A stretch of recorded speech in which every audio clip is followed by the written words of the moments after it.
al-hisab, sebagian orang menyalahpahami atau salah paham dalam masalah al-hisab. Dikira hisab itu apa? Hari perhitungan, dalam artian hitung-hitungan amal kebaikan dan amal kejelekan. Padahal yaumul hisab bukan itu maknanya. Yaumul hisab, kata para ulama, litakriril amal, untuk pernyataan amal.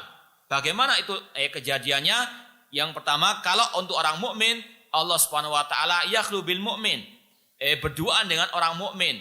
Kemudian Allah mengatakan, alastafalta kada wa kada, bukankah engkau telah berbuat demikian dan demikian dari dosa-dosa dan sebagainya? Allah hisab orang mukmin tersebut. Kemudian orang mukmin tersebut mengakui perbuatan dosanya tersebut dan dia merasa akan binasa. Namun Allah Subhanahu wa taala mengatakan, qad satartuha 'alaika fid dunya wa aghfiruha lakal yauma. Aku di dunia telah menutupi dosa-dosamu tersebut dan pada hari ini telah aku ampuni dosa-dosamu. Semoga Allah Subhanahu wa taala mengampuni semua dosa-dosa kita. Itulah di antara makna yaumul hisab. Apa yaumul hisab? Yaumun litakrir amal.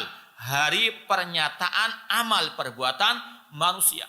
Adapun orang kafir akan Allah hisab di hadapan seluruh umat manusia. Akan Allah beberkan semua aib-aib mereka. Dan tentunya mereka tidak akan mendapatkan ampunan dari Allah Subhanahu wa ta'ala.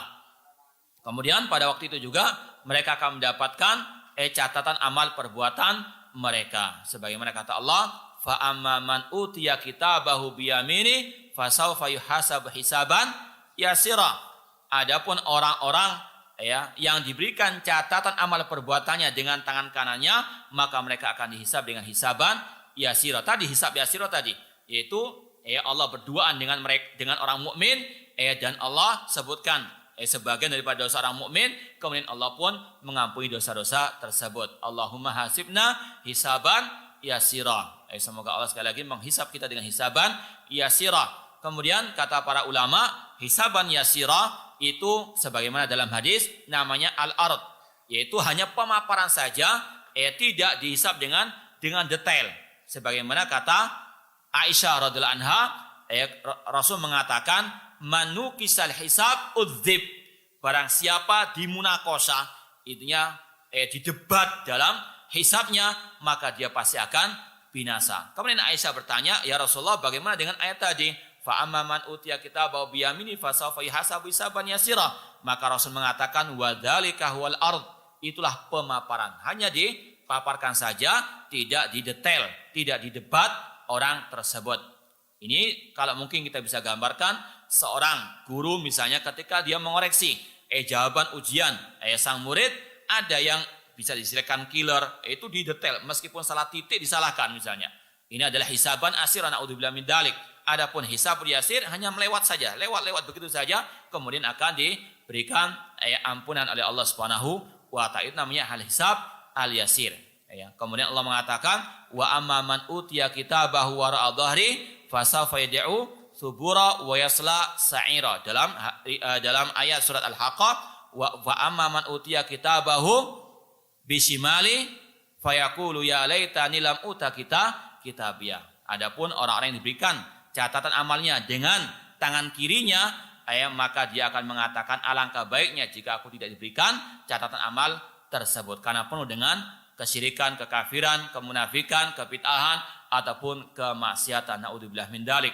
Di dalam ayat ini surat Al-Haqqah dan Al-Insyiqaq ini ada perbedaan lafaz Fa amma man utiya kitabahu wara'a dhahri. Surat Al-Insyiqaq, Al-Haqqah dengan tangan dengan tangan kiri. Kata ulama tidak ada pertentangan di antara dua ayat tersebut, dan memang tidak akan mungkin ada pertentangan di antara ayat-ayat Allah ataupun hadis-hadis Rasulullah SAW yang as-sahihah. Namun bagaimana menjamakannya? Kata para ulama bahwasanya mereka yang diberikan catatan dengan tangan kirinya itu lewat belakang punggungnya. Wa amma man utiya kitabahu bisimali.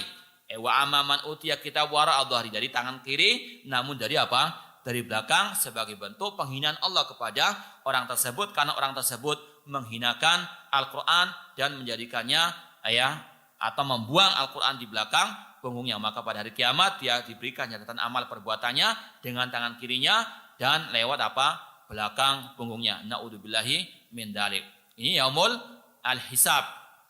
Sekali lagi, jangan ya salah kaprah dalam memahami yaumul hisab.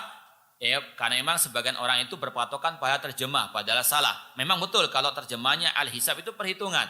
Namun kalau kejadian seperti ini itu bukan yaumul hisab dalam arti yang seperti diterjemahkan dalam bahasa Indonesia. Namun yaumul hisab itu hari pertanggungjawaban amal perbuatan, hari pernyataan amal perbuatan manusia.